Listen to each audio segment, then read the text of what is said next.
Ja, jeg visste ikke hva jeg skulle finne på etter jeg måtte slutte som prest. Men altså, du måtte slutte som prest. Fikk du sparken? Ja, biskopen i USA sa at jeg måtte si opp. Men altså, du informerte din arbeidsgiver, eller hva skjedde? Nei, du finner det i den bunken med brev. Brevet som jeg sendte til menigheten. Alle menighetsmedlemmer. Men det jeg ikke visste, var at sekretæren misforstod meg. Og vi hadde en lang venneliste. De som hadde vært medlemmer eller venner av den kirken. Og de bodde for det meste i USA. Så det brevet gikk ikke bare til menighetsmedlemmene, til alle på vennelisten. Jeg har en bror i Madison, og han sa, Harry, that was the second shot heard around the world. Den første var i den amerikanske revolusjonen. Så, ja. The cat was out of the bag.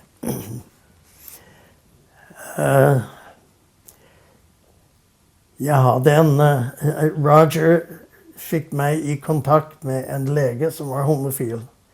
Han sykmeldte meg. Han sa, du kan ikke tilbake til menigheten og stå foran de. Så jeg behøvde ikke å gå tilbake til kirken. Men jeg var i kontakt med styret, og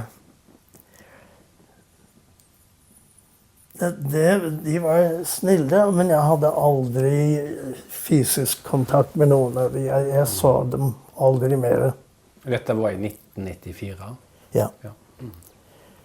Nei, dette var i 1995, fordi jeg hadde kommet ut til min kone i 1994. Og i 1995 sendte jeg det brevet.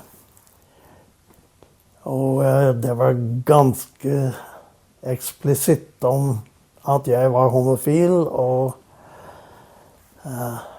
vi var separert. Det var vi den gangen.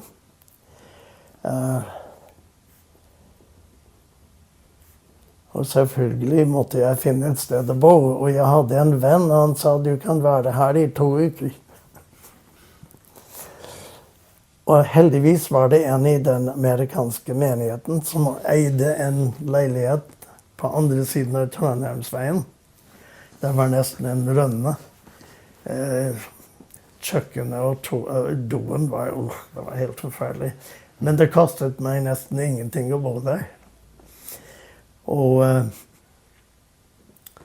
det var greit. Jeg bodde der faktisk i 4 år. Sigmund delte leilighet, det skal jeg komme til. Ja, jeg var fri, og jeg begynte i åpen kirkegruppe, og jeg til og med forrettet noen gudstjenester der, men jeg fant ut at nei, dette er ikke noe for meg. Fordi det var ikke på grunn av at jeg var homofil at det var vanskelig for meg mer og mer å preke. Jeg begynte å ha tvil i hodet mitt. Så det var bra jeg slapp å holde prekener, og jeg sa til de i åpen kirkegruppe, nei, jeg kan ikke fortsette med dette. Så alt det kirkelig utstyr jeg kledde meg i, det hang jeg i skapet på åpen kirkegruppe og lot det være der.